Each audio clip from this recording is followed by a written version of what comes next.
perkenalkan kami dari kelompok 5. Saya Tia Almila Hermawan. Saya Yasmin Fazia Zahra. Saya Muhammad Maulidul Khairul Umam. Dan di sini kami bersama dari boleh perkenalan? Saya Yira Fitriadi dari PT PLN Cabang Pontianak. Saya akan menanyakan pertanyaan pertama, yaitu apa yang menjadi faktor utama berkembangnya transportasi kapal di Indonesia? Yang jadi faktor utama perkembangan transportasi di Indonesia itu Indonesia kan terletak di negara kepulauan, letaknya geografis itu terdiri dari beberapa pulau. Jadi untuk transportasi laut itu mendukung proses kegiatan pemerintah baik infrastruktur maupun kegiatan pengiriman barang dan logistik. Baik, lanjut ke pertanyaan yang kedua. Mengapa sih transportasi kapal menjadi salah satu moda transportasi utama di Indonesia?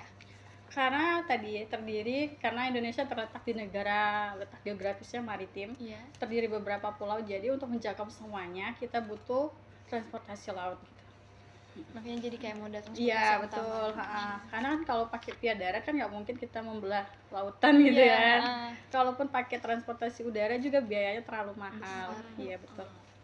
Lanjut, ini bagaimana sejarah berdirinya PT PELNI sebagai penyedia jasa transportasi laut di Indonesia? PT PELNI berdiri atas dasar permintaan pemerintah. Karena PT PELNI sendiri itu perusahaan yang bergerak di badan usaha milik negara gitu, yang didukung sama Kementerian Perhubungan Laut. Kemudian kapan PT PELNI mulai beroperasi di Pontianak? PT PELNI mulai beroperasi di Pontianak sekitar tahun 1970-an. 1970-an. Dan itu ada kayak ide dari siapa gitu, entah kementerian? Itu kan kita dari PELNI itu kan penugasan langsung dari Kementerian Perhubungan. Jadi kita mobile, jadi kita menghubungkan Nusantara dari pulau-pulau satu ke pulau-pulau yang lain. Gitu. Baik, setelah pertanyaan selanjutnya, siapa tokoh penting yang terlibat dalam pendirian dan pengelolaan PT PELNI? Tokoh yang terlibat dalam pendirian PT PELNI yaitu direktur utamanya langsung, yaitu Bapak Maimun dan Bapak Suna.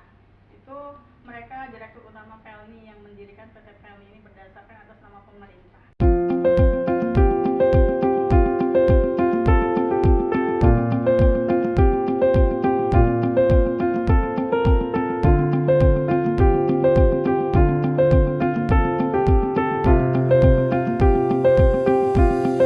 Selanjutnya, mengapa PT PELNI berperan penting dalam distribusi logistik dan transportasi penumpang di wilayah Indonesia? Karena PT PELNI sendiri tadi sudah dijelaskan, PT PELNI kan perusahaan plat merah, badan usaha milik negara. Jadi dia menghubungkan pulau-pulau dari pulau terdalam sampai terluar 3 TP gitu. Ada tantangan sendiri nggak sih kalau dari kayak pulau terdalam? Gitu. Kalau tantangannya pastinya kan kalau kapal kecil, kalau kita semakin ke pulau yang terkecil, pastinya kita kan nggak bisa kapal yang GT-nya besar. Nah itu kapalnya GT-nya kecil ya kemungkinan ya kalau ada ombak pasti berasa banget kan. Itu aja sih. Selama kapalnya masih dalam keadaan safety, semua bisa teratasi. Tol laut sebagai bentuk pelayanan publik untuk distribusi logistik antar pulau yang berbiaya ekonomis dan terjadwal. Melayani hingga pulau terpencil dan terluar di wilayah Indonesia melalui program Kapal Perintis, sebuah pelayanan terkoneksi dan terjadwal yang mampu menjangkau hingga penjuru Nusantara. Baik, untuk pertanyaan selanjutnya, mengapa transportasi kapal penting untuk wilayah Pontianak? Karena Pontianak sendiri terdiri dari daerah beberapa pulau kan. Pontianak kan kita Indonesia kan terdiri beberapa pulau. Terus juga di daerah Kalimantan Barat juga terdiri dari beberapa pulau. Jadi untuk menghubungkan semua itu via laut, karena kita lewat darat kan nggak memungkinkan. Selanjutnya, rute mana saja yang paling sering dilayani oleh PT PELNI dari Pontianak? Kalau kita dari PT PELNI Pontianak kita ada 2 kapal, Lawit sama Bukit Raya. Itu untuk rutenya. Kalau Lawit itu ke Jakarta, Semarang. Kalau Bukit Raya Surabaya sampai ke Kepulauan Natuna, udah gitu, 7 pulau sampai ke Priuk. Itu biasa kayak gitu kan? Apa? Selalu ke rute itu atau? Ya, kalau kita PELNI kan rutenya permanen karena kan kita langsung PSO, jadi kita harus ikutin dari permintaan pemerintah. Selanjutnya, bagaimana dampak transportasi kapal terhadap perekonomian dan kehidupan masyarakat Pontianak? Dampaknya sangat bagus karena kan dengan adanya kapal kita bisa mengirimkan suplai barang-barang, distribusi logistik, barang maupun penumpang ke pulau-pulau. Itu rutenya itu kan teratur. Jadi ya kita di sini on time, tidak ada keterlambatan gitu. Jadi semua yang dibutuhkan langsung ke tempat tujuan tanpa delay. Selanjutnya, apa saja inovasi teknologi yang telah diterapkan PT PLN pada armada kapal? Kalau buat kapal kita yang kita sesuai dengan jenis yang digital ya, di kapal kali itu udah ada EMS, jadi kayak sistem evakuasi kalau ada terjadi kecelakaan gitu, kita udah ada itu ya.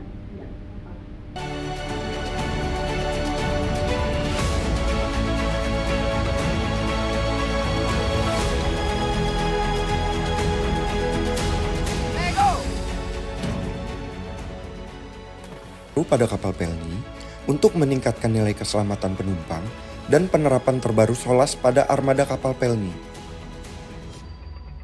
Marine Evacuation System adalah alat bantu evakuasi penumpang yang bertujuan untuk memudahkan dan mempercepat proses evakuasi penumpang dari kapal jika dalam keadaan emergensi.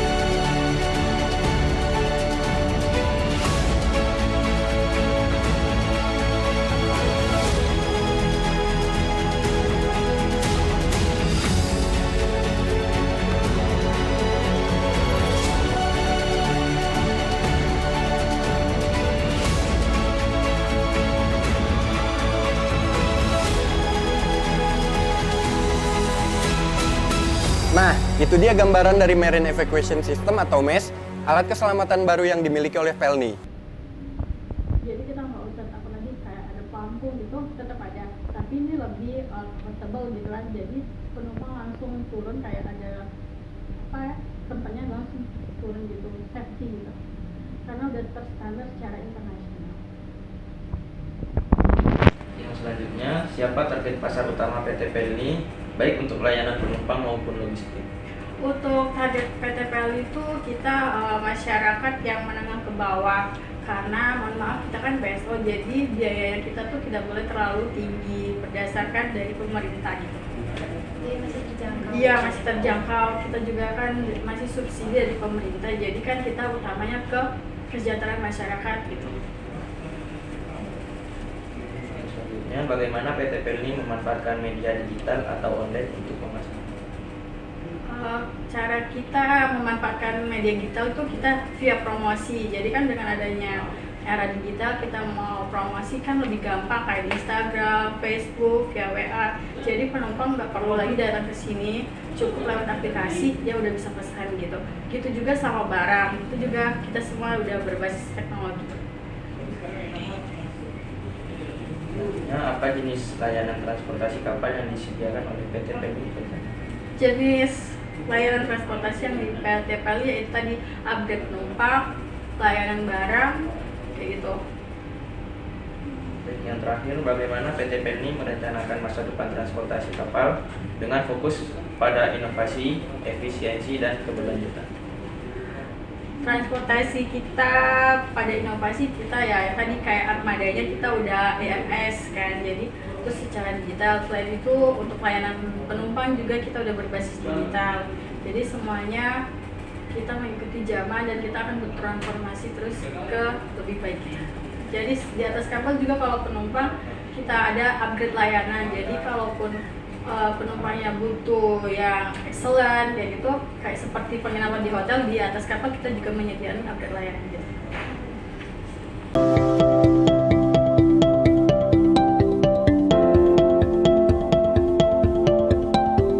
Mengenai tol laut ini bahwa berdampak sekali untuk masyarakat Kabupaten Kepulauan Sangihe, yaitu yang pertama adalah tentang ketersediaan stok bahan pokok, kemudian yang kedua adalah disparitas harga. karena memang posisi geografis dari Kabupaten Sangihe itu berada di paling utara Sulawesi Utara, yaitu berbatasan dengan negara tetangga Filipina. Sehingga dengan adanya program tol laut ini sangat berdampak bagi masyarakat yang ada di Kabupaten Kepulauan Sangihe. Sebelum tol laut itu kan banyak beroperasi juga, banyak apa itu Pak, waktu toh yang dibutuhkan. Dari sini harus bawa ke Bitung, ya. Dari Bitung nanti baru dipindahkan ke mungkin kontainer lain. Tapi kalau dengan adanya tahunnya ini langsung ke Surabaya, tol laut ini langsung ke Surabaya, itu lebih efisien Pak. Jadi dia waktu bisa cepat, barang aman, nggak ada istilahnya ketukar-tukar begitu Pak. Dengan kehadiran tol laut sekarang setidaknya sangat membantu akses pekerjaan kita lah, sangat mempermudah begitu. Itu dibanding dulunya yang sebelum ada tol laut kan kita kebingungan tuh untuk mau ngirim barangnya kemana, sekalipun ada pembeli tapi kan kita nggak bisa kirim kalau tidak ada armada untuk pengangkut begitu. Jadi sebelum adanya tol laut kami cuma produksi 6 ton dalam seminggu, jadi sebulan mungkin sekitar 24 ton Pak. Tapi dengan adanya tol laut, hadirnya tol laut di Sangihe ini bisa sampai 60-80 ton dalam sebulan Pak. Dan kami bisa kirim balik ke Jakarta. Dengan adanya tol laut di sini tuh hadir melalui PT Pelni. Tanggapan masyarakatnya bagus, karena di sini menurut saya juga harga-harga itu masih sama di Jawa, jadi nggak terlalu ada ketimpangan harga ya, atau tidak ada disparitas harga, perbedaan yang sangat jauh sekali. Termasuk infrastruktur jalan-jalan itu kita juga pernah bawa aspal. Jadi untuk aspal jalan-jalan di sekitaran pelabuhan biar lebih bagus lagi. Kami juga menyampaikan terima kasih yang sebesar-besarnya kepada pemerintah pusat, yaitu Kementerian Perhubungan yang dilaksanakan oleh operator yaitu PT Pelni, yang mungkin ke depan lebih hebat untuk melaksanakan kegiatan di Kabupaten Kepulauan Sangihe. Transportasi kapal di Indonesia berkembang pesat karena sejumlah faktor utama yang terkait dengan kondisi geografis, ekonomi, dan sosial. Berikut adalah faktor-faktor utama. Pertama adalah geografi kepulauan atau letak Indonesia yang strategis. Indonesia adalah negara kepulauan terbesar di dunia dengan lebih dari 17.000 pulau. Hal ini menjadikan kapal sebagai alat transportasi yang sangat penting untuk menghubungkan berbagai wilayah yang dipisahkan oleh laut. Indonesia terletak di antara dua benua, yaitu Asia, Australia, dan dua samudra, Hindia Pasifik. Letak Indonesia yang berada di antara 4 unsur tersebut membuat posisinya menjadi sangat strategis, dengan berada di jalur perdagangan dan pelayaran internasional. Kedua, kebutuhan logistik dan distribusi barang. Transportasi kapal menjadi solusi utama untuk mengangkut barang dalam jumlah besar antar pulau dengan biaya yang lebih murah dibandingkan moda transportasi lainnya seperti pesawat. Kemudian yang ketiga, peningkatan konektivitas dan infrastruktur. Pemerintah Indonesia terus berinvestasi dalam pembangunan pelabuhan dan program tol laut untuk meningkatkan konektivitas antar pulau sehingga mendukung perkembangan transportasi kapal. Keempat, pertumbuhan pariwisata bahari. Objek wisata seperti Raja Ampat, Labuan Bajo, dan Pulau Komodo menarik wisatawan domestik dan internasional. Kapal menjadi moda transportasi utama untuk mencapai destinasi-destinasi tersebut. Sejarah berdirinya PT Pelni bermula dengan dikeluarkannya Surat Keputusan Bersama atau SKB antara Menteri Perhubungan dan Menteri Pekerjaan Umum tanggal 5 September tahun 1950 yang isinya mendirikan Yayasan Penguasaan Pusat Kapal-Kapal atau Pepuska. Latar belakang pendirian Yayasan Pepuska diawali dari penolakan pemerintahan Belanda atas permintaan Indonesia untuk mengubah status maskapai pelayaran Belanda yang beroperasi di Indonesia. Pemerintah Indonesia juga menginginkan agar kapal-kapal KPM dalam menjalankan operasi pelayarannya di perairan Indonesia menggunakan bendera merah putih. Pemerintah Belanda dengan tegas menolak semua permintaan yang diajukan oleh pemerintah Indonesia. Dengan model awal 8 unit kapal dengan total tonnage 4.800 deadweight ton, Pepuska berlayar berdampingan dengan armada KPM yang telah berpengalaman lebih dari setengah abad. Persaingan benar-benar tidak seimbang ketika itu. Ketika armada KPM selain telah berpengalaman, jumlah armadanya juga lebih banyak serta memiliki kontrak-kontrak monopoli. Akhirnya, pada 28 April 1952, Yayasan Pepuska resmi dibubarkan. Pada saat yang sama, didirikanlah PT Pelni dengan berdasarkan surat keputusan Menteri Perhubungan nomor M.2/1/2 tanggal 28 Februari tahun 1952 dengan No A.2/1/2 tanggal 19 April tahun 1952 serta Berita Negara Republik Indonesia nomor 50 tanggal 20 Juni tahun 1952. Sebagai Presiden Direktur Pertamina adalah Bapak R. Makmun Sumadi Praja.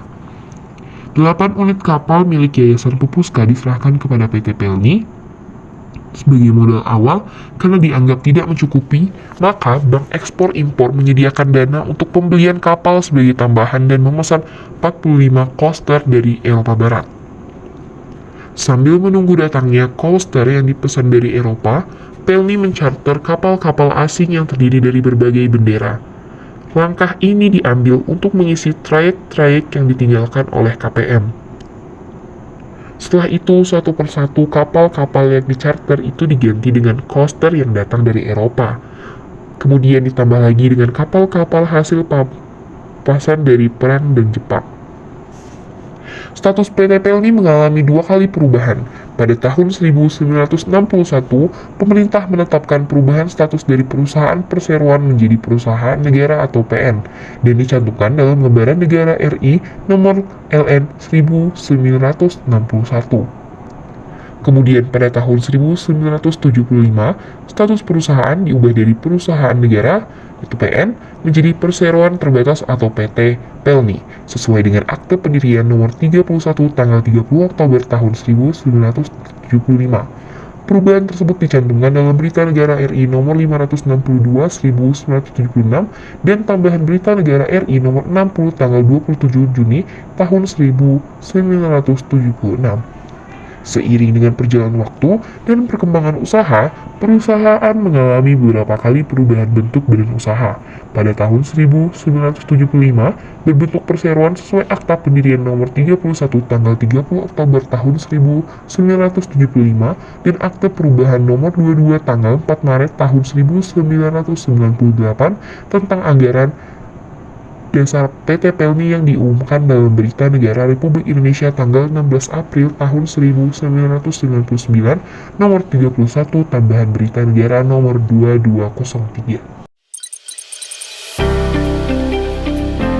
Selama lebih dari 7 dekade, PT Pelni Persero telah menjadi bagian dari perjalanan konektivitas angkutan laut melalui operasional angkutan penumpang, angkutan barang, dan angkutan ternak di seluruh wilayah Nusantara. Sebagai perusahaan yang beraspirasi untuk menjadi perusahaan pelayaran dan logistik maritim terkemuka di Asia Tenggara, PT Pelni Persero telah menyiapkan langkah strategis perusahaan tahun 2020-2024. PT Pelni Persero mempersiapkan diri melalui 3 program transformasi, yaitu transformasi bisnis dan layanan, transformasi digital dan teknologi, serta transformasi budaya. Dan didukung dengan tema 9 Transform Actions.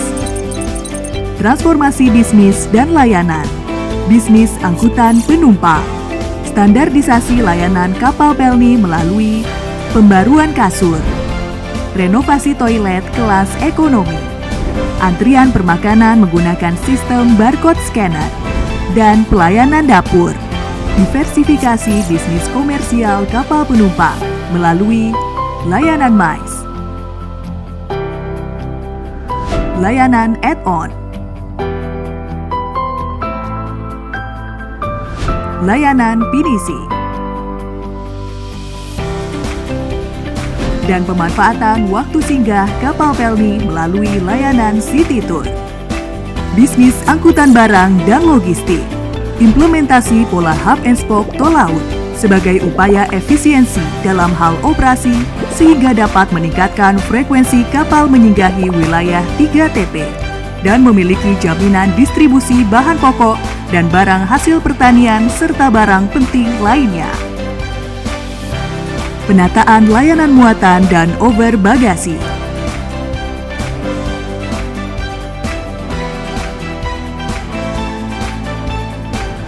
Peningkatan bisnis logistik.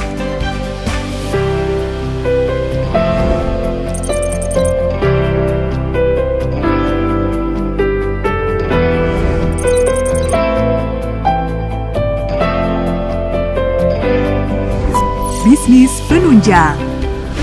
Pengembangan Cargo Distribution Center. Revitalisasi Pelni Maintenance Facilities. Transformasi digital dan teknologi. Super Apps. Aplikasi all-in-one layanan Pelni untuk memudahkan pelanggan dalam memesan dan mengelola semua kebutuhan.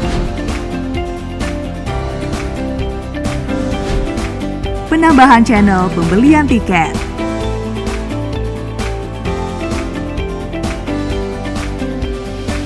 Operation Room yang difasilitasi dengan perangkat teknologi dan terkoneksi dengan kapal secara real-time, serta dapat menunjukkan kecepatan kapal, titik koordinat, serta kondisi cuaca di wilayah setempat. Transformasi budaya.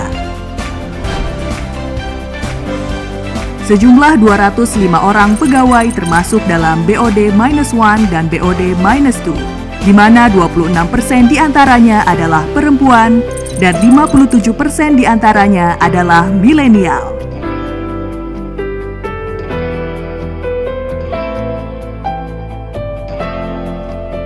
Mari kita dukung transformasi untuk mewujudkan PT Pelni Persero menjadi semakin terdepan dalam mewujudkan visi dan misi perusahaan, serta menjadi BUMN pelayaran kebanggaan untuk mendukung Indonesia maju.